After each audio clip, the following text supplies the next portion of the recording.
இப்போ வந்து மொட்டை கிருஷ்ணன் அப்படிங்கிறவருடைய பேர் வந்து வலம் வருது. யார் அந்த மொட்டை கிருஷ்ணன்? அவருமே வழக்கறிஞர் தான். அடுத்தடுத்து வழக்கறிஞர்களும் இதுல அரெஸ்ட் செய்யப்படுறாங்களே. வருத்தத்துக்குரியது, வேதனைக்குரியது. நான் இல்லைன்னு சொல்ல.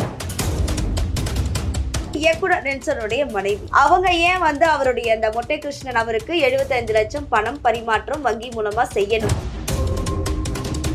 இந்த ஆந்திரா போன்ற மாநிலங்கள்ல போய் படிச்சுட்டு வந்து வழக்கறிஞர்ன்ற அந்த ஒரு போர்வையில தப்பு பண்றாங்க அப்படின்றத ஒத்துக்கிறீங்க? அது மாதிரி இப்போ ஆந்திராவில் காலேஜ் இல்லைன்னா நிறைய பேர் வழக்கறிஞர் தாகம் தீர்ந்துருக்காதுல்ல. எங்கே படிக்கிறோங்கிறதா முக்கியம் இல்லை, நம்ம என்ன செய்கிறோங்கிறதா முக்கியம். ஆந்திராவில் இல்லைன்னா இவ்வளோ பேர் வக்கீல் ஆகிருக்க முடியாதுமா. அப்போ தரமில்லாத வக்கீல்கள் வராங்க அப்படின்னு சொல்ல வரீங்களா சார்? அதை அப்படி டிசைட் பண்ணக்கூடாது. அந்த வார்த்தையை நான் டினை பண்ணுறேன். அந்த வார்த்தையை ராஜீவ்காந்தி கொலை வழக்கு பேர் போயிட்டு இப்போ எத்தனை பேர்? 27 தானே? 27. இப்போ 10 பேரில் நின்று அந்த வழக்கு மேலே தாண்டாது. உலகம் பூரா போலீஸ் ஒரே மாதிரி தான் இருக்காங்கம்மா. நம்ம சாத்தாங்குளத்தில் மட்டும் அடித்து ஸ்டேஷனில் கொலை பண்ணலை. அமெரிக்காவிலேயும் ஒரு கருப்பினத்தோர் அடித்து கொலை பண்ணிட்டாங்க. எல்லா இடத்துலையும் இப்போ தான் இருக்கு. சம்பவம் செந்தில், சிசிங்க ராஜா இவங்க கைது செய்து அவங்களோட கன்ஃபெஷனை கொடுத்தா மட்டும்தான் வழக்கு முடியும். ஆம்சாங் அவருக்கு பாடி இருந்தப்ப ஒப்பாரி வச்சு அழுகாச்சு போட்டு டிவிக்கு முன்னாடி சீன் போட்டாங்கல்ல, அதில் யாராவது இப்போ பேசுகிறாங்க முதல்ல சொல்லுங்க. அரசியல் பண்ணணும், இந்த ஆளுங்கட்சி ஏதாவது காத்து போகணுங்கிறது ஏதாவது பண்ணுறது. ஆம்சாங்க்கு நீதி வாங்கி கொடுக்குறதுல நோக்கம் இல்லை.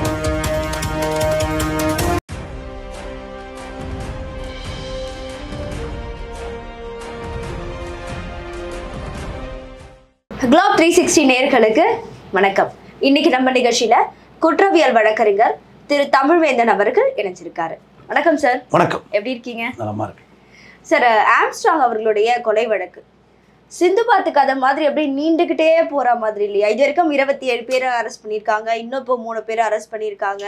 குமரன், ராஜேஷ் இவங்க எல்லாம் வந்து பாத்தீங்கன்னா சம்போ செந்திலோட கூட்டாளி, ராஜேஷ் அவர்களுடைய கூட்டாளின்னு சொல்லிட்டு இன்னும் 3 பேரை கைது பண்ணியிருக்காங்க. ஸோ இதெல்லாம் ஒரு பக்கம் இருந்தாலும் இப்போ மொட்டை கிருஷ்ணன் அவர்களுடைய பேர் வந்து அடிக்கடி இந்த கொலை வழக்குல சம்பந்தப்படுத்தி பேசப்படுது. அவரும் ஒரு வழக்கறிஞர், ராஜேஷ் அவர்களும் ஒரு வழக்கறிஞர். அடுத்தடுத்து வழக்கறிஞர்களும் இதுல அரெஸ்ட் செய்யப்படுறாங்களே. இல்லை, இது வருத்தத்துக்குரியது, வேதனைக்குரியது. நான் இல்லைன்னு சொல்லல. இன்னைக்கு கூட உயர்நீதிமன்றத்தில் வந்து வழக்கறிஞர் ஒருத்தர் மனு போட்டிருந்தாரு. இந்த மாதிரி வக்கீல்களாக கொலை செய்யப்படுறாங்க, அவங்களுக்கு பாதுகாப்பு இல்லை அப்படின்னு மனு போட்டிருந்தாங்க. அப்புறம் போலீஸ் வந்து இது கவுண்டர் போடுவாங்க.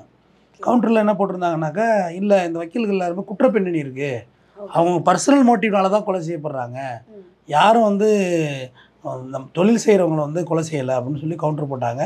நீதிமன்றமும் வந்து இந்த வழக்கை வந்து முடிச்சு வச்சுட்டு, வழக்கு நடத்துறதுனால கொலை நடந்துட்டுன்னு ஆதாரங்கள் சமர்ப்பித்தீங்கன்னா மனு மீது நடவடிக்கை எடுக்கிறோம், அப்படி மற்றபடி இதில் ஒன்றும் இல்லை, வழக்கை முடிச்சு வைக்கிறோம் அப்படின்னு சொல்லிட்டு நிறையா நீதிபதிகள் அட்வைஸும் நிறையா பண்ணாங்க. இது நோபல் ப்ரொஃபஷன், இது ரொம்ப புனிதமானது வழக்கறிஞர் துறை. இன்றைக்கி தான் நம்ம கைக்கெல்லாம் அது வந்திருக்கு. ஒரு காலத்துலலாம் நமக்கு எட்டாத உயரத்தில் இருந்தது. சிதம்பரனார் இருக்காருல்ல, கப்பலொட்டி தமிழன், அவரும் வழக்கறிஞர். இந்த மாதிரி வழக்கறிஞர் வந்து ஒரு பிராண்டு. அந்த காலகட்டங்களில் ஆச்சாரிகள், பெரிய பெரிய ரங்கபாஷ்யம், இந்த மாதிரி பிராமணர்கள் போன்றவர்கள் தான் இந்த துறையில் இருந்தாங்க. அதில் மாற்றமே இல்லை. இன்றைக்கும் பிராமணர்கள் அலுவலகங்கள்லாம் நீங்கள் போனீங்கன்னா வேறு மாதிரி இருக்கும். நாங்களும் ப்ராக்டிஸ் பண்ணுறது வேறு மாதிரி இருக்கும். காரணம், நாங்களும் முதல் தலைமுறை ஜெனரேஷன் வழக்கறிஞர்கள்.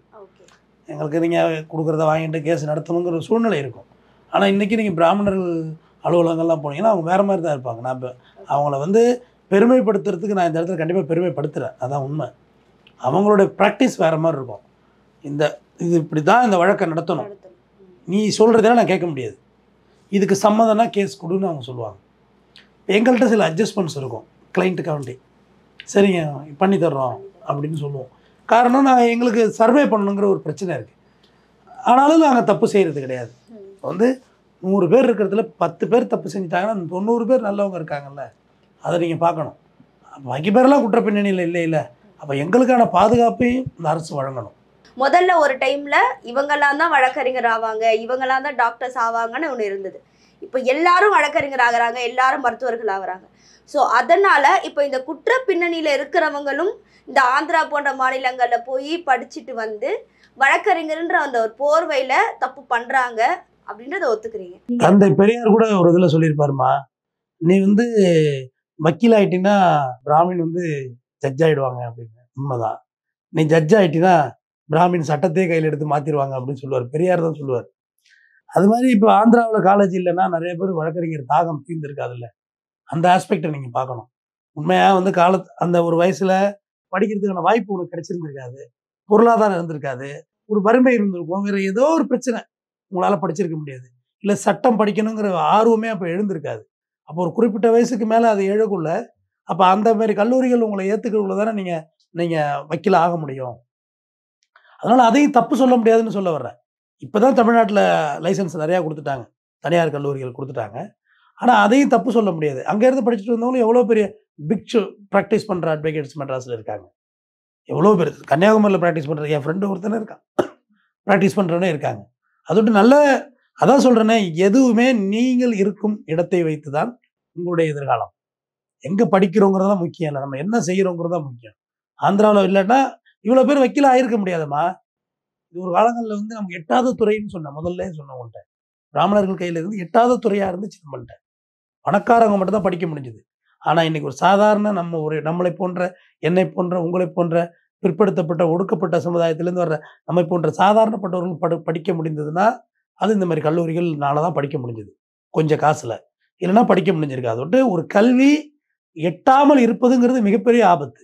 எல்லாருக்கும் அந்த கல்வி வரணும் தானே.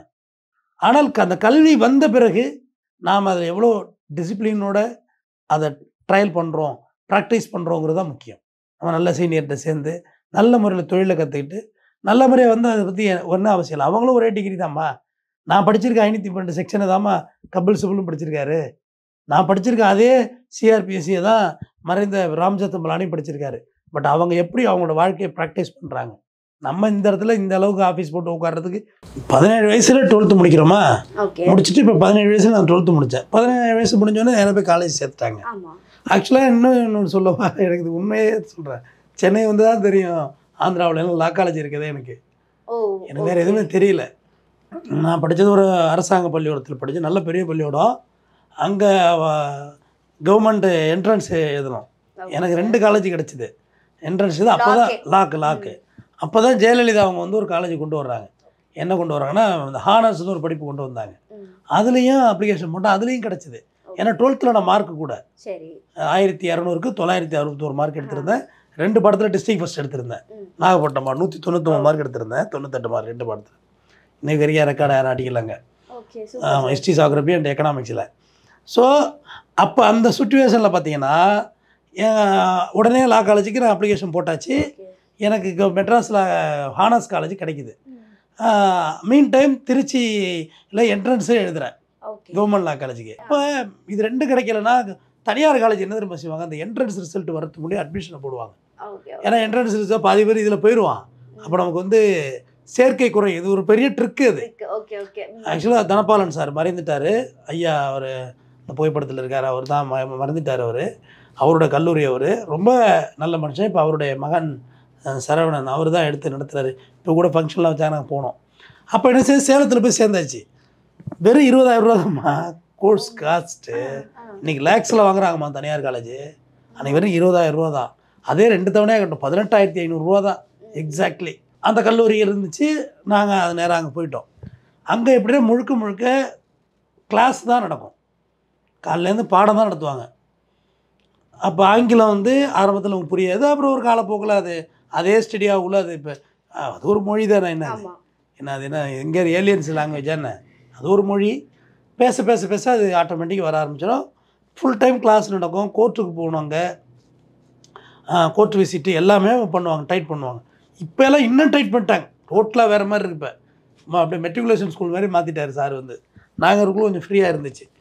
அது முழு நேரமாக வக்கீல் ஆகணுங்கிற மென்டாலிட்டி தவிர வேறு எதுவுமே கிடையாது. அதில் 3 years கோர்ஸ் இருந்தது. ஒரு டிகிரி முடிச்சுட்டு வந்தால் ஒரு 3 years கோர்ஸ் இருந்தது. பட் இங்கே அப்படி இருக்கான்னா இல்லை. இங்கே என்ன சுச்சுவேஷன் நிலவுதுன்னா, இங்கே வேலை பார்க்குறாங்க.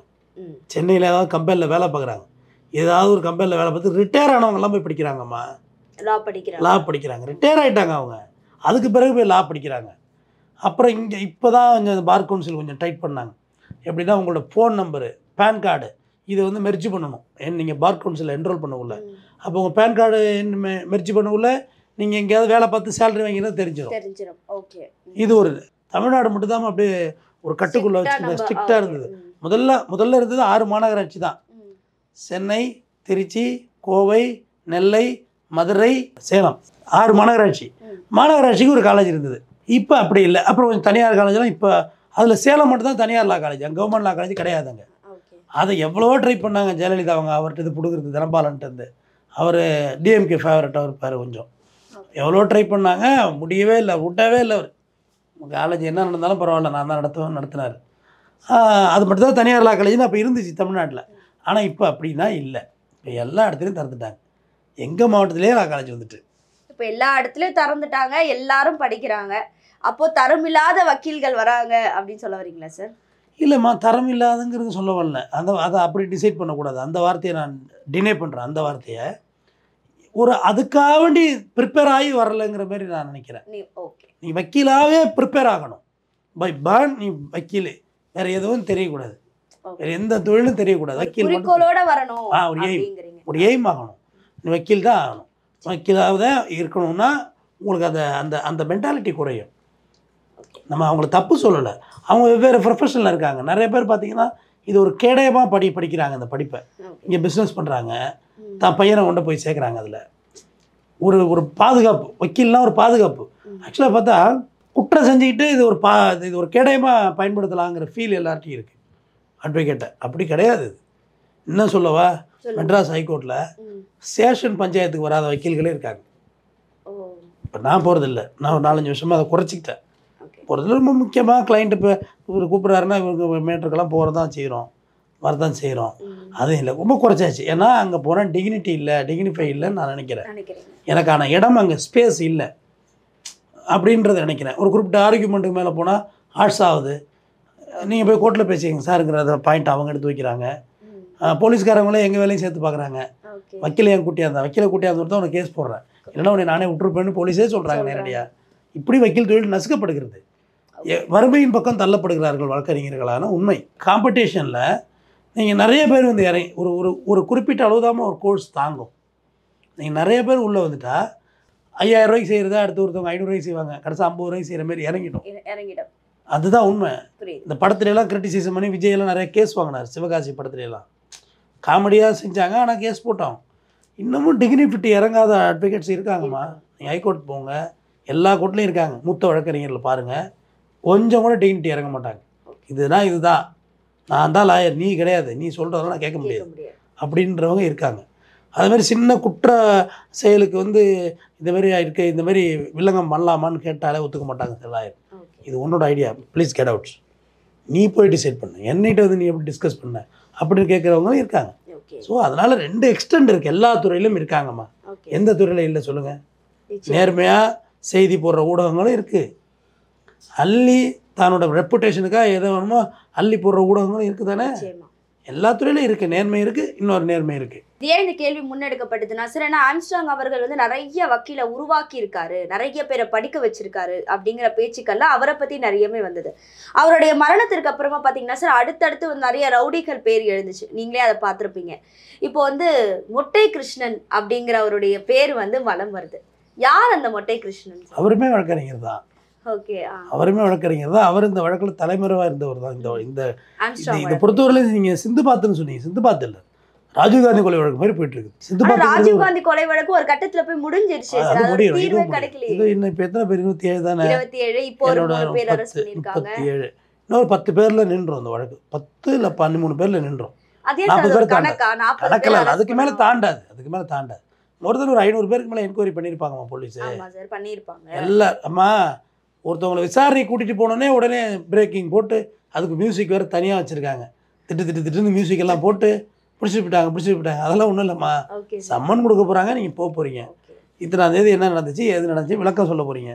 அந்த விளக்கம் ஏற்றுக்கொள்ளப்பட்ட விளக்கமாக இருந்தாலும் நீங்கள் வந்துட போகிறீங்க வீட்டுக்கு. எழுதி கொடுத்துட்டு போக சொல்லுவாங்க, எங்கே வெளியூர் போகக்கூடாது, நான் கூப்பிட்றப்ப வரணும் அப்படின்னு சொல்லி எழுதி கொடுத்துட்டு போகணும்.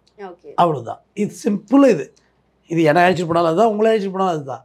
உடனே இதை பெருசாக்குறது, இது அதான்னு விசாரணை ஒரு 500 பேருக்கு மேலே மேற்கொண்டிருப்பாங்க. அதில் உண்மைத்தன்மை எதுன்னு யாருன்னா ஆளை பிடிக்கணும். அதுதான் நிஜம். இப்போ இந்த மொட்டைகிருஷ்ணன் பார்த்தீங்கன்னா இவர் என்ன செய்கிறாரு, காரில் அவர் சிவான்னு அவருடைய நண்பரை அழைச்சிக்கிட்டு எஸ்கேப் மெட்ராஸ் விட்டு நேராக திருச்செந்தூர் தென் மாவட்டங்களில் கொஞ்சம் தூரம் சுற்றிட்டு கடைசியாக மதுரை ஏர்போர்ட்டில் அவர் குடும்பத்தோடு அங்கேருந்து காரை இவர்கிட்ட சிவாட்டை கொடுத்து நீ மெட்ராஸ் போன்னு சொல்லிவிட்டு அவர் அங்கேருந்து நேராக டெல்லி விமான நிலையம் வந்து டெல்லியிலேருந்து தாய்லாந்து போகிறது அவரோட பிளான். தப்பிச்சு போறதா இருந்தாரு. தப்பிச்சு போயிட்டாரு தான் அவர் சொல்கிறாரு சிவா. அவர் இங்கே இல்லை அப்படின்னு. ஒரு 4 கண்ட்ரி இருக்குமா நீங்கள் அப்ஸ்காண்ட் ஆகிறதுக்குன்னு இந்த உலகத்தில் இருக்குது. 4 கண்ட்ரி இருக்குது. இலங்கையில் போய் நீ அப்ஸ்காண்ட் ஆகிக்கலாம். ஏன்னா ஒன்றே ஃபிஷிங் போட்டு வழியாக மீன் பிடிக்கிற மீன் போட்டு வழியாக கூட போயிடலாம். அல்லது இப்போ கப்பல்லாம் விட்ருக்காங்க, அங்கே போய் நீங்கள் இறங்கிக்க வேண்டியதான், வந்துட வேண்டியதுதான். அதுமாதிரி இலங்கைக்கு வீசா வேண்டியதில்லை. நீங்கள் அங்கே போய்ட்டு உடன் வீசா எடுத்துக்கலாம். ஃப்ளைட் டிக்கெட் போட்டு போகிறீங்கள, அங்கே போய்ட்டு உங்கள் பாஸ்போர்ட் கொடுத்தீங்கன்னா வீசா போட்டு கொடுப்பாங்க. டூரிசம். இலங்கையோட வருமானமே டூரிசம் தான்மா, வேறு எதுவுமே இல்லைங்க. அது பூரா பாம்பு போட்டு அடிச்சுட்டானோ சிங்கள ராணுவம். அங்கே போய்ட்டு டூரிசத்துக்கு நீங்கள் போய்ட்டு சுற்றலாம். ஒன்று மலேசியா போய் நீங்கள் அப்ஸ்காண்ட் ஆகிக்கலாம். எனக்கு தெரிஞ்சவங்களாம் மலேசியாவில் 30 வருஷம்லாம் இருக்காங்கம்மா அப்ஸ்காண்ட்லேயே. 30 வருஷத்துக்கு மேலே தான் அவங்க குடியுரிமை வாங்கலாம். அதெல்லாம் நீங்கள் இருந்து கள்ளத்தனமாக இருக்கிறது. அது ஓவர் ஸ்டேன்னு சொல்லுவாங்க. அந்த நேராக போகிறது, ட்ராவலிங்கில் போகிறது. வீசாலாம் வாங்க மாட்டாங்க, ஓவர் ஸ்டே தான். ஏன்னா மலேசியாவில் தமிழர்கள் நிறைய பேர் இருக்காங்க. அதை தொட்டு நீங்களும் தமிழ் பேசுகிறதுட்டு உங்களை அவ்வளோ ஈஸியாக ஐடென்டி பண்ண மாட்டாங்க. அதுவும் போலீஸ் பிடிப்பாங்க. நம்ம போலீஸோட சூப்பர். அவங்களும் 5 வெள்ளி 10 வெள்ளி வாங்கிக்குவாங்க, வாங்கிட்டு விட்ருவாங்க. அதெல்லாம் ஒன்றும் பிரச்சனை இல்லை. அவங்க அந்த ஊர்லேயே அப்படி தான் இருக்காங்க. உலகம் பூரா போலீஸ் ஒரே மாதிரி தான் இருக்காங்கம்மா. நம்ம சாத்தாங்குளத்தில் மட்டும் அடித்து ஸ்டேஷனில் கொலை பண்ணலை. அமெரிக்காவிலேயும் ஒரு கருப்பினத்தவர் அடித்து கொலை பண்ணிட்டாங்க. இப்போ ஒருத்தர் சுட்டு போட்டாரு. எல்லா இடத்துலையும் இப்படி தான் இருக்குது. அதிபர் வேட்பாளரையே சுட்டுருக்காங்க. பாருங்க, எல்லா ஊர்லேயும் போலீஸ் இருக்கிறவங்க பிரச்சனைக்குரியவங்களாக தான் இருக்கிறாங்க. நான் இல்லைன்னு சொல்லி எல்லா நாட்டிலையும் இந்த பிரச்சனை இருக்குது. போலீஸ்னால நியூசன்ஸ் இருக்குது. இலங்கை போகலாமா, மலேசியாவில் போய் தப்பிச்சிக்கலாம், ஒரு பிரச்சனை. நேபாளத்தில் போய் ஒழிஞ்சிடலாம். நேபாளத்துலேயும் உங்களை போயிட்டீங்கன்னா அதுவும் ஒரு தனி நாடு. தாய்லாந்து போய் ஒழிஞ்சிக்கலாம். பாக்கி கண்ட்ரிலாம் ஒழிய முடியாது. நீங்கள் சிங்கப்பூர்லாம் ஒழிஞ்சு கடைசியாக மாட்டுறீங்கல்ல, மாட்டைக்குள்ளே நல்லா சவுக்கடி கொடுத்து உங்களை ஒரு வழி ஆக்கி தான் அனுப்புவாங்க. திருப்பி நீ வரணுங்கிற கடவே இருக்கக்கூடாது. பெரிய கொடுமை அது. தெரிஞ்சு அந்த சட்டத்திட்டம் தெரிஞ்ச சில பேர் தப்பு பண்ணுறான். அதில் சிங்கப்பூர் ரொம்ப தப்பு குறைவாக நடக்கிற நாடுமா. அது ஒரு வித்தியாசமான கண்ட்ரி. அது தண்டனைகள் கடுமையாக இருக்கும். கல்ஃபில் போய் நீங்கள் ஒழிய முடியாது. கல்ஃபில் ஒழிஞ்சாலும் இதே சேம் பனிஷ்மெண்ட் தான். எதுக்கு சொல்ல வந்தேன் இது அப்படின்னா, அந்த வழியில் தாய்லாந்து அவர் போயிருக்கிறதுக்கு வாய்ப்புகள் இருக்குது, ஆஸ்பெக்ட் இருக்குது. பட் அவர் போகிறதுக்கு ஹெல்ப்புக்கு வந்து நிறைய பேர் தேவை. நான் சொல்கிறது ஓவர் ஸ்டே இருக்குல்ல, லண்டனில் ஒரு காலத்தில் ஓவர் ஸ்டே போனாங்க. இப்போ ஸ்டூடெண்ட் விசாவே கொடுத்துட்டான் லண்டனு. நிறைய பேர் கூப்பிட்றான். இப்போ எங்கள் ஊரில் நிறைய பேர் போயிருக்காங்க. லண்டன் வந்துருங்க. லண்டன் நிறைய விசா கொடுக்குறாங்க. ஸ்டூடெண்ட் விசாவெலாம் கொடுக்குறாங்க. இளைஞர்கள் தெரிஞ்சுக்கிட்டோம். நிறையா ஏஜென்ட்லாம் நம்ப வேண்டாம். அதுக்கு ப்ராப்பராகவே நீங்கள் ஆன்லைனில் நீங்களாகவே அப்ளை பண்ணி போகிறதுக்கான வாய்ப்பெல்லாம் லண்டனுக்கு வந்துருச்சு. நிறைய பேர் கூப்பிட்றாங்க. நாட்டுடைய வளர்ச்சி வேணும். ஏன்னா எல்லா நாட்டுக்கும் ஒன்று தேவை, தமிழருடைய உழைப்பு வேணும். இவனை விட உழைக்கிறதுக்கு உலகத்தில் ஆளே கிடையாது. அன்காம்ப்ரமைஸ்டாக சர்வீஸ் பண்ண ரெடியாக உள்ளவன் தமிழன் மட்டும்தான். ஏமாற்ற மாட்டான். கொடுத்த காசுக்கு வேலை செய்யணும்னு நினைக்கிற ஒரு மனநிலை உள்ளவன் எல்லா நாடுமே கூப்பிட்றாங்கன்னு வச்சுங்க. இவர் தாய்லாந்து போயிருக்கிறது வாய்ப்புகள் இருக்கான்னு நிச்சயமாக இருக்குது. ஆனால் நிறையா ஹெல்ப் வேணும். நீங்கள் திட்டத்திப்பெல்லாம் நான் சொல்கிற நாடுகளுக்கு இப்போ இலங்கையில் போய் அப்ஸ்காண்ட் ஆகுதுன்னா அங்கே உங்களுக்கு வேலை வேணும்ல. அங்கே உங்களுக்கு ஹெல்ப் பண்ண ஆள் இருந்தாலும் நீங்கள் வேலை பார்க்க முடியாங்க. மலேசியா போய் ஒர்க் பண்ணுறதா நீங்கள் போய் ரோட்டில் நிற்பீங்களா? இல்லை, பிச்சை எடுக்க முடியாது அந்த கண்ட்ரியில். அப்போ என்ன செய்யணும்? அங்கே ஒருத்தவங்களுக்கு ஹெல்ப் பண்ணணும், வேலை பிடிச்சி கொடுக்கணும், தங்க இடம் பிடிச்சி கொடுக்கணும், கம்பெனி பிடிச்சி கொடுக்கணும். இதெல்லாம் செஞ்சால் தான் நீங்கள் இப்போ ஒரு பண்ண முடியும்னு சொல்ல வர்றேன். அதனால் யாராவது ஒரு ஹெல்ப் பண்ணியிருக்கணும். பெரிய லெவலில் ஹெல்ப் பண்ணியிருந்தால் தான். ரெண்டு சம்பவம் செந்தில் ஆல்சோ தாய்லாந்தில் இருக்காருன்னு ஒரு ரூமர் ஒன்று தகவல் வந்துச்சு. அதுவும் சொல்கிறாங்க. அப்புறம் முந்தா நாள் செய்தி பார்த்தா அடையாறில் இருந்தார் அவர் அப்படின்னு சொல்கிறாங்க. அதனால் மாறுபட்ட தகவல்கள் வந்துகிட்டு இருக்கு. இதில் வந்து சம்பவம் செந்தில், சேசிங்க ராஜா இவங்க கைது செய்து அவங்களோட கன்ஃபெஷனை கொடுத்தா மட்டும்தான் வழங்க முடியும்.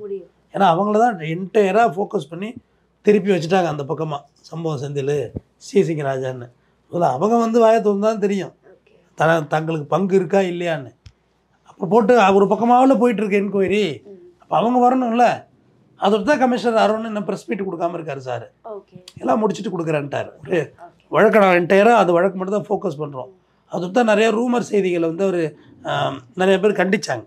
நம்பாதீங்க, இதை பற்றி நம்பாதீங்க. காவல்துறை நாங்கள் என்ன ஸ்டேட்மெண்ட் சொல்கிறோமோ அதை ஏற்றுங்க. நம்ம பேசுகிறதுமே அதை வச்சு தான் சொல்கிறோம். ரூமர் செய்திகளை வச்சு பல யூடியூப்ஸ் பேசுகிறத வச்சு நான் பேசுகிறதில்ல. போலீஸ் என்ன சொல்கிறாங்க, தினசரி செய்தித்தாள்களில் என்ன தகவல் பதியப்படுகிறது, அது சரின்னா அதான் பேச முடியும். சரி, இப்போ இந்த ஆம்ஸ்ட்ராங் கொலை வழக்கே குற்றவாளிகள் பேர் அடிபட்டுச்சு, ரவுடிகள் பேர் அடிபட்டுச்சு, அதை தாண்டி இப்போ வக்கீல்கள் பேர் அடிபடுது. இப்போ இது கொஞ்சம் கொஞ்சமாக கோடம்பாக்கம் சைடு நகர்ற மாதிரி இப்போ அடுத்த கட்டம் அப்படி இருக்கு சார். ஏன்னா நெல்சன் மனைவி, அவங்க இயக்குனர் நெல்சனுடைய மனைவி, அவங்க ஏன் வந்து அவருடைய அந்த மொட்டை கிருஷ்ணன் அவருக்கு 75 லட்சம் பணம் பரிமாற்றம் வங்கி மூலமா செய்யணும் அப்படிங்கிற கேள்வி எழும்பியிருக்கு. மோனிஷாக்கும் அவருக்கும் என்ன சம்பந்தம் இருக்க போகுது அப்படின்ற தரப்புலையும் பேசுறாங்க. அவர் வக்கீல், ஸோ ஏதாவது கிளைண்ட் விஷயமா இருக்கலாம், இல்லை வழக்கு விஷயமா அவங்க சந்திச்சிருக்கலாம். அதுதான் அவங்களும் சொல்றாங்க. எங்களுக்கு பர்சனலா எந்த விதமான உறவோ இல்லை அவர் தெரிஞ்சவரோ கிடையாது. அவர் ஒரு லாயர்ன்றனால நான் அவரை மீட் பண்ணேன், இதை வச்சு நீங்க பேசாதீங்க அப்படிங்கிறாங்க. ஆனா வழக்கு இப்போ பார்த்தீங்கன்னா நெல்சன் வரைக்கும் போயிருக்கு. அடுத்து நெல்சனை விசாரிக்க போறதா சொல்றாங்க. ஸோ அவங்க ஒரு தரப்பு பதில் சொல்றாங்க. காவல்துறையோட நடவடிக்கை ஒரு மாதிரி இருக்கே. இல்லை, இது 2 ஆஸ்பெக்ட் இருக்குமா. இப்போ என்னகிட்ட நீங்கள் யார் வேணுமோ ஃபோனில் பேசலாம். அது யாரையுமே குற்றவாளின்னு சொல்ல முடியாது. சரி, எனக்கு பர்சனலாக குற்ற பின்னணியில் நான் ஒரு கேஸில் நான் ஒரு மன்றத்தில் இருக்கேன், உதாரணத்துக்கு சொன்னேன், தவறி கூட நடந்துடக்கூடாது, நான் இருக்கேன் அப்படின்னா நீங்கள் ஒரு ஆங்கர், நீங்கள் ஏன் என்கிட்ட பேசுறீங்க அப்படின்னு உங்களை கேள்வி கேட்குறது சரியாக வராது. நீங்கள் எதுக்காக நீங்கள் சொல்லுவீங்க, நான் ஒரு இன்டர்வியூ கேட்டிருந்தேன் அவர்கிட்ட, அவர் தரேன்னு சொல்லியிருந்தாரு, ரைட், ஓகே, இது ஒரு கட்ட வரை சரியான விஷயந்தான். மேலும் என்ன சொல்லலாம், எங்களுக்கு கொஞ்சம் குடும்ப சொத்து எங்கள் ஊரில் விழுப்புரம் பக்கம் இருக்குது, அதில் கொஞ்சம் சின்ன பிரச்சனைகள் இருந்துச்சு, அது சம்மந்தமாக வழக்கு விஷயமா நான் பேசுனேன். இல்லை ஒரு பட்டா வாங்கணும், இல்லை என் பிள்ளைக்கு ஒரு பர்த் சர்டிஃபிகேட் வாங்கினா கூட வக்கீல்கிட்ட பேசலாம். நாங்கள் தான் ஆபத்தாண்டவர்கள். எல்லாமே நாங்கள் இது கூகுள் மாரி தானே, என்ன ரொம்ப கேட்கலாம் வக்கீல்கிட்ட, எல்லாமே செய்ய முடியும் எங்களால். ஏன்னா ஒரு துறையில் பூந்து வெளில வர முடியும். எந்த ஒரு கலெக்டர் ஆஃபீஸாக இருந்தா என்ன, செக்ரட்டரியேட்டாக இருந்தானே, அட்வொகேட்டு போய் பார்க்கணும், சரசரன்னு உள்ளே போகலாம். அவ்வளோ அதிகாரத்தை வெள்ளைக்காரன் வாங்கி கொடுத்துட்டு போயிட்டான்.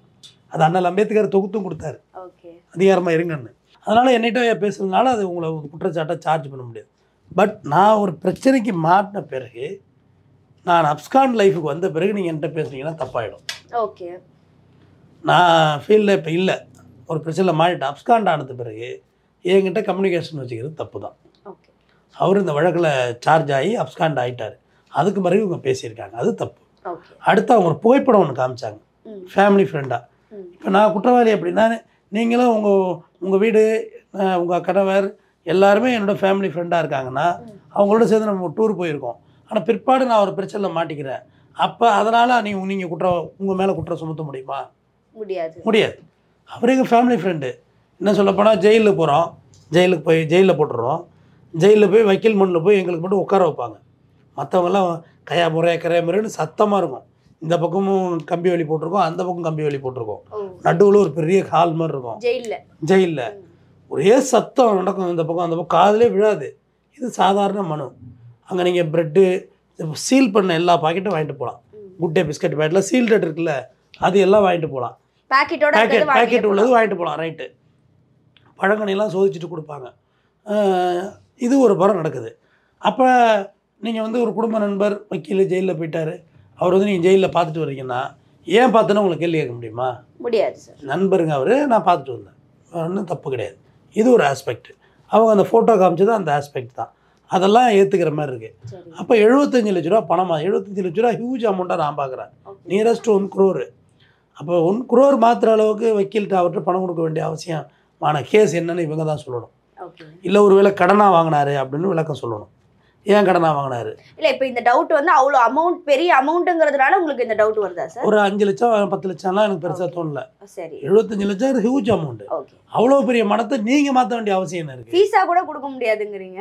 ஆமாம், அவ்வளோ பெரிய ஃபீஸ் கூட அப்படியெல்லாம் அவ்வளோ பெரிய கிளைண்ட்டெல்லாம் அவர் அவ்வளோ பெரிய வக்கீல அவர் ப்ராக்டிஸ் பண்ணல. இல்லை, அதுக்கு சொல்ல வர்றேன். ஃபீஸாக கொடுக்குற அளவுக்கு உங்களுக்கு பிரச்சனை, என்ன பிரச்சனை இருக்குது? ஏம்மா 100 ரூபாய் வாங்கலாம் வக்கீல், 1 கோடி வாங்கலாம். ஏன்னா அதுதான் இந்த ஆக்ட் சொல்லுது. அந்த வழக்கை பொறுத்து எவ்வளோ வாங்குறது அது என்னோட தரத்தை பொறுத்தது. நான் 5000 ரூபாய்க்கும் பெயில் போடுவேன், 5 லட்ச ரூபாய்க்கும் பெயில் போடுவேன், அதை பற்றிலாம் பிரச்சனை கிடையாது. அது என்னோட தரம், என்னோட குவாலிட்டியை பொறுத்தது. அப்போ நீங்கள் 75 லட்சம் கொடுக்குற அளவு உங்கள்கிட்ட என்ன கேஸ் இருந்துச்சுன்னு கேட்க புரியணும்ல. இப்போ இந்த பணம் கொடுத்துருக்கோம், ஒரு கேஸ் ஏதோ ஒன்று ஃபைல் பண்ணியிருக்காரு, அந்த அந்த அந்த அந்த சீரியல் டேட்டில் பண்ணியிருக்காருன்னா ஒரு கேள்விக்கும் பதில் இல்லை. சாதாரண விஷயம். இந்த பாரு நான் கேஸ் கொடுத்தேன், இந்த பாரு வக்காலத்து போட்டிருக்காரு, இந்த இடத்துல கேஸ் ஃபைல் பண்ணியிருக்காரு, பிரச்சனை எனக்கு சால்வ் ஆகிருக்கு அப்படின்ட்டு ஒன்றுமே இல்லை. இதில் என்ன இருக்குது? அப்போ எதுவுமே அங்கே நடைபெறலைன்னா நீங்கள் பதில் சொல்லி தான் ஆகணும். நெல்சனும் பதில் சொல்லி தான் ஆகணும். ரெண்டாவது, ஒரு வீட்டுடைய கணவன், அவர் தான் பிரெட் வின்னர், மோனிஷா கிடையாது. மோனிஷா ஒரு பொண்டாட்டி, நெல்சன் தான் பிரெட் வின்னர். அவர் பாருங்கள் எவ்வளோ பெரிய திரை நட்சத்திரம், ரஜினிகாந்த் வச்சுலாம் படம் எடுத்துட்டார், இவ்வளோ பெரிய இயக்குனர், விஜயை வச்சு படம் எடுத்துருக்கிறாரு. அவரும் இப்போ கட்சி ஆரம்பிச்சிட்டாரு, கொடியெல்லாம் பறக்க விட்டார். அப்போ இவ்வளோ பெரிய உங்களுக்கு பேனர் இருக்குது. அப்போ உங்கள் அக்கௌண்ட்லேருந்து பணம் போயிருந்தால் சரி, உங்களுக்கு மேனேஜர் இருப்பாங்க, யாருக்கு? நெல்சனுக்கு மேனேஜர் இருப்பாங்க, தனிப்பட்ட ஆஃபீஸ் இருக்கும், அதுலேருந்து பணம் போயிருக்கு, பேமெண்ட்டு கை மாறி இருக்குன்னா அது ஒரு ஒரு பொருளாக நம்ம எடுத்துக்கலாம். ஆனால் அப்படியும் நீங்கள் கை மாற்றலை, நேரடியாகவே நீங்கள் உங்கள் அக்கௌண்ட்லேருந்து மாற்றிருக்கீங்க, அது வங்கி டீட்டெயில் எடுக்கிறாங்க. இது எப்படி இது நடந்துச்சு அப்படின்னா, அதான் பாயிண்ட். நெல்சன் மனைவி எப்படி உள்ளே வந்தாங்கன்னா, அந்த கிருஷ்ணன் அலைஸ் முட்டை கிருஷ்ணன் வழக்கறிஞர் அவருடைய செல் நம்பர் வந்து சிடிஆர் எடுத்தாங்க. அந்த செல் நம்பர் சிடிஆர் எடுத்ததில் யார் யாரெல்லாம் பேசியிருக்கா அப்படின்னு இவங்க வர்றாங்க. இதில் முக்கியமானது ஆம்சாங் படுகொலைக்கு முன்னாடி இவங்க பேசியிருக்காங்க, படுகொலை நடந்த பிறகும் நாட்களில் இவங்க பேசியிருக்காங்க. அதுதான் ஒரு கேள்விக்குரிய ஒரு விஷயம் ஒழிய மற்றபடி ஒரு வக்கீல்கிட்ட யார் வேணுமோ பேசுறதுனால ஒன்றும் தவறு கிடையாது. ஓகே சார், இப்போ அவருடைய செல்ஃபோன்லேருந்து அவருடைய சாஃப்ட்வேரை வச்சு இவங்க எல்லா டீட்டெயில்ஸும் எடுத்திருக்காங்கங்கிறீங்க. அவங்க செக் பண்ணியிருப்பாங்க பெரும்பாலும் இவ யார்கிட்ட பேசியிருப்பாருன்னு. மோனிஷா கிட்டன்னு இல்லை, நிறைய பேர்கிட்ட அவர் பேசியிருக்கலாம். ஒரு திரைப்பிரபலம், ஒரு திரைப்பட இயக்குனருன்ற வரிசையில் வர்றதுனால நெல்சனோட பேர் வெளியில் வருதா, இல்லை நிஜமாலே அத்தனை முறை அவங்க பேசியிருப்பாங்க அப்படின்றது உறுதி செய்யப்பட்டிருக்கா? இல்லை, அவங்க பேசியிருக்கிறது உறுதி செய்யப்பட்டிருக்கு. ஓகே, திரைப்படம் ஆமாம், வக்கீல்களே உள்ளே போயிட்டுருக்காங்க. இதில் என்ன திரைப்படம் இப்போ நடிக்க போகிறது இல்லை திரைப்பட இயக்குநர்கள் போகிறது என்ன இருக்குது? சட்டம் படித்தவங்களே சிக்கலில் மாட்டிக்கிட்டு இருக்குள்ள. எல்லாருக்கும் ஒன்று தான், சட்டம் மேலானதுமா, எல்லாருக்கும் ஒன்று தான். ஓகே, அதனால் அதை போய் நீங்கள் இந்த மாதிரியான ஆஸ்பெக்டில் பார்க்க வேண்டியதில்லை. ஓகே, அதை பொறுத்தவரையிலேயே அவங்க தப்பு செஞ்சுருக்கீங்க. ஏமா தியாகராஜ பகதூர், என்எஸ் கிருஷ்ணன் இவங்களே லட்சுமிகாந்தன் கொலை வழக்கில் உள்ளவங்க தாம்மா. அதில் தான் அவங்க சொத்தெல்லாம் அழிஞ்சு போச்சு. ஓகே, எங்கள் வால்டாய் சைடில் நடந்த கொலை லட்சுமிகாந்தன் வந்து அவர் ஒரு பத்திரிகையாளர். இதெல்லாம் மறந்துருப்பாங்க மக்கள் இந்த டைம்ல. மஞ்ச பத்திரிகை எழுதுறவர் அவர். நாளை உன்னை பற்றி எழுதவா அப்படின்னு கேள்வி கேட்டு பிளாக்மெயில் ஜேர்னலிசம். அவர் தான் லட்சுமிகாந்தன். அவரை கொலை பண்ணதான் இவங்க. அவர் ஒரு இந்த ரிச்சா அனுப்புங்க, 3 சக்கர ரிச்சா, அதில் அவர்களை குத்தி கொலை பண்ணாங்க. அந்த கேஸில் இவங்கெல்லாம் போய் காசெல்லாம் இழந்து வறுமைப்பட்டு கடைசியாக இறந்து போனாங்க. எதுக்கு சொல்ல வந்தேன், கேஸ் எல்லாரும் தான் இருக்குது. திரைப்பிரபலமா இருந்தாலும் சரி, சாதாரண யாராக இருந்தால் தான் நம்ம தப்பு பண்ணால் தப்பு தான்மா. சார், ஆக்சுவலி இந்த ஆம்ஸ்ட்ராங்கோட கொலை வழக்கை பொறுத்த வரைக்குமே இவ்வளோ தூரம் வரும் அப்படிங்கிறது யாருமே எதிர்பார்க்கல அப்படின்னு நிறைய பேர் சொல்கிறாங்க.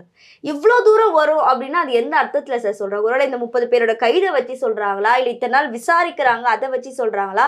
ஏன்னா ஆம்ஸ்ட்ராங் மனைவியும் நடுவில் வந்து அவங்க அந்த மாநில துணைத் தலைவராக ஆனதுக்கப்புறமா ஓரளவுக்கு ஆக்டிவாக இருந்தாங்க. இப்போ அவங்களுமே அமைதி ஆயிட்டாங்க. ஏன்னா ஒருவேளை நீதி கிடைக்காது அப்படிங்கிறது அவங்களே ஒத்துக்கிறாங்களா? அதெல்லாம் நீங்கள் தப்பாக சொல்கிறீங்க. நீதி ஏன் கிடைக்கல? நீதி கிட்டத்தட்ட கிடைச்சிட்டேம்மா. இவ்வளோ தூரம் வரணும்னு எதிர்பார்க்கலன்னு யார் சொல்றது? எந்த மாதிரியான நிறைய விமர்சகர்கள் சொல்றாங்களே இவ்வளவு தூரம் வராது. நாங்க ஏன்னா அண்ணாமலையே ஃபர்ஸ்ட் வந்து கேட்டாரு, சிபிஐ விசாரணை கேட்டாரு, அப்புறம் காவல்துறையே நல்லா நடவடிக்கை எடுக்கிறாங்கன்னாரு. ஆனா அதுக்கப்புறம் சிபிஐ மாத்துங்கன்னாரு. ஏன்னா அவருக்குமே ஒரு நிலைப்பாடு இல்லையே. ஏமா, நான் தான் அன்னையிலேருந்து இன்னைக்கு வரைக்கும் சொல்கிறேம்மா.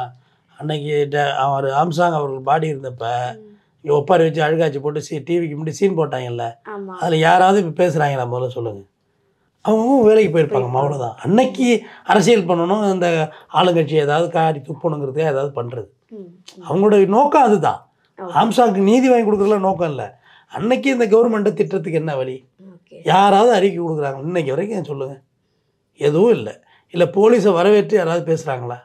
நான் போலீஸை வரவேற்று தான் பேசுகிறேன். மிக அருமையாக ஹேண்டில் பண்ணுறாரு. அருண் சாரோட ஹேண்டிலிங் வேற ஸ்டைலு, அதோட மாற்றம் இல்லை, நீட்டாக ஹேண்டில் பண்ணுறாரு. அவங்கவுங்க அவங்க வேலைக்கு போயிட்டாங்கம்மா. 60 சேனல், ஒரு 30-40 சேனலில் நான் பேசுகிறேன். அப்பயாவது மக்களுக்கு ஒரு நல்ல கருத்தை நம்ம முன் வைக்கலாம், இல்லை என்ன நடக்குதுன்றதை சொல்லலாம். நான் சொல்கிறேன், கேட்குறதும் கேட்காதும் அவங்கவுங்களோட விருப்பம். கருத்து சொல்வதே என் கடன். கண்டிப்பாக அதை பற்றி இல்லை. அவங்க நான் சொல்கிற கருத்து சொல்கிறது தான் என் கடன், என் வேலையாக அதுதான். சொல்லிகிட்டே இருக்க வேண்டியது. இந்த கேஸ் மட்டும் எவ்வளோ கேஸ் சொல்லிகிட்டு இருக்கோம், நம்மளோட வியூவிலேருந்து பார்த்து சொல்கிறோம், அவ்வளோதான். அது எப்படி போய் எடுத்துக்கிறாங்க, நல்ல விதமாக எடுத்துக்கிறாங்களா, கெட்ட நம்ம யாரையும் தூக்கி விட்டோ யாரையும் இறக்கி விட்டோ பேச கிடையாது. என்ன ஆஸ்பெக்ட், போலீஸ் என்ன சொல்கிறாங்க, போலீஸ் என்ன வியூ எடுக்கிறாங்க, அதை பார்க்குறோம். அதுலேருந்து நம்ம சொல்கிறோம் ஒருத்தரையாக இப்போ கைது பண்ணிட்டு வர்றாங்க அப்படின்னு. சரி, இப்போது நிறைய பேரோட வரிசையை பற்றி நம்ம பார்த்துட்டோம். இப்போது விசிகாவுடைய மாவட்ட செயலாளர் பன்னீர்செல்வம் அவர்கள் வக்கீல் தான், அவரும் வழக்கறிஞர் தான். ஸோ கண்டிப்பாக அவங்களுக்கு தெரிஞ்சிருக்கும். அவரையுமே வந்துட்டு கைது செஞ்சுருக்காங்க. ஸோ அடுத்த ஒரு வழக்கறிஞர் இந்த கேஸில் இல்லை, சைதாப்பேட்டை தான். அவர் கைது இல்லை, அவர் சம்மன் அனுப்பியிருக்காங்க, அவ்வளோதான். கைதுங்கிறது வேறு மீனிங்மா. சம்மனில் போய் நீங்கள் உங்கள்கிட்ட குற்றம் இருக்குது, அவர் வந்து ஃப்ரெண்ட்லியாக உள்ளவர், அந்த வகையில் கூப்பிட்டு கேட்பாங்க. நீங்கள் நண்பனாக இருந்தீங்களே, வேறு ஏதாவது சொல்லியிருக்காரா இதுக்கு முன்னாடி, வேறு என்ன கேள்வி? அஸ்வத்தாமன்ட்டு 1500 கேள்வி கேட்டிருக்காங்க. 1500 கொஸ்டின்ஸ் அஸ்வத்தாமன்ட்ட எழுப்பப்பட்ட கொஸ்டின் நினச்சி பாருங்கள். 1500 கேள்வி 4 நாளில் பதில் சொல்லியிருக்கணும். எவ்வளோ அது அதோட ப்ரெஷரைஸ் வேற மாதிரி இருக்கும். தொடர்ந்து உங்களுக்கு கொஸ்டின் கேட்டுட்டு இருந்தால் எப்படி இருக்கும்? நீங்கள் கேட்டே இருக்கீங்கம்மா, ஒரு 4 நாளைக்கு கேட்டிருந்தா எப்படி இருக்கும்? அதுலேயே நிறைய பதில் வந்து முன்னுக்கு பின் மாறி மாறி வந்துடும். போலீஸ் வந்து ரொம்ப நேக்காக வாங்கிடுவாங்கம்மா, ரொம்ப அழகாக வாங்கிடுவாங்க பதில். உங்கள்கிட்ட என்ன பதில் வேணுமோ அது போலீஸுக்கு வாங்க தெரியும். அது தமிழ்நாடு போலீஸ் இது எக்ஸ்பர்ட். இப்போ இவரை அழைச்சிட்டு போயிருக்காங்க, அழைச்சிட்டு போய் விசாரிப்பாங்க. நெல்சன் மனைவி அழைச்சிட்டு போன மாதிரி தான் விசாரித்து இவர்கிட்ட ஒன்றும் இல்லை, அப்படிலாம் ஒன்றும் இதுக்கும் அதுக்கு என்ன தொடர்புலாம் ஒன்றும் இல்லை, லிங்க் எல்லாம் எதுவும் இல்லைன்னா ரைட் ஓகே எழுதி கொடுத்துட்டு போயிட்டே இருக்க வேண்டியது. இது வந்து இயல்பான ஒரு விசாரணை தான். இதை உடனே ஃப்ளாஷ் நியூஸில் போட்டாங்க.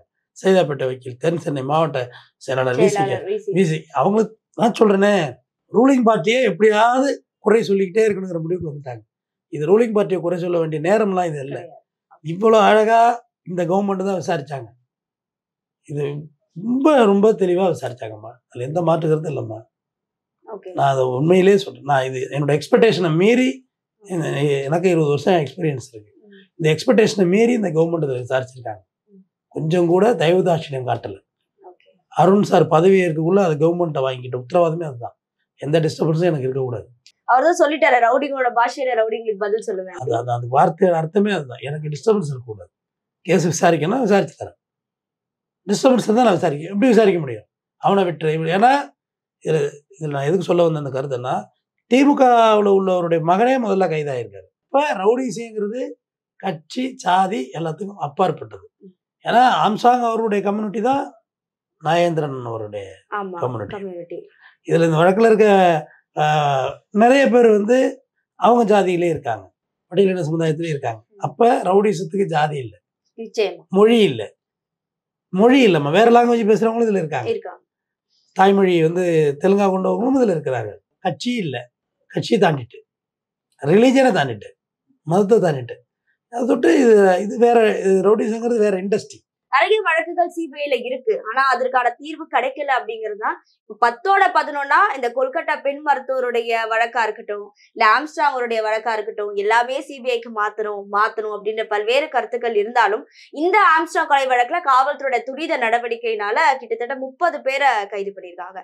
அடுத்தடுத்து கைது படலங்கள் நடக்கும் அப்படின்னு உங்களுடைய எக்ஸ்பீரியன்ஸ்ல நீங்க சொல்றீங்க. இதை நான் ஏன் உங்ககிட்ட முன்னெடுத்துட்டு வந்து இந்த கேள்விகளை கேட்டேன்னா, ஏன்னா இப்போ கொஞ்ச நாளா நிறைய வழக்கறிஞர்களுடைய பேர் வந்து அடிப்பட ஆரம்பிச்சிருக்கு. அப்ப மக்களுக்கு வந்து வழக்கறிஞர்கள் மேல இருக்க நம்பிக்கை போயிடுமா அப்படிங்கிற அந்த ஒரு சந்தேகமும் எழும்புது இல்லையா சார்?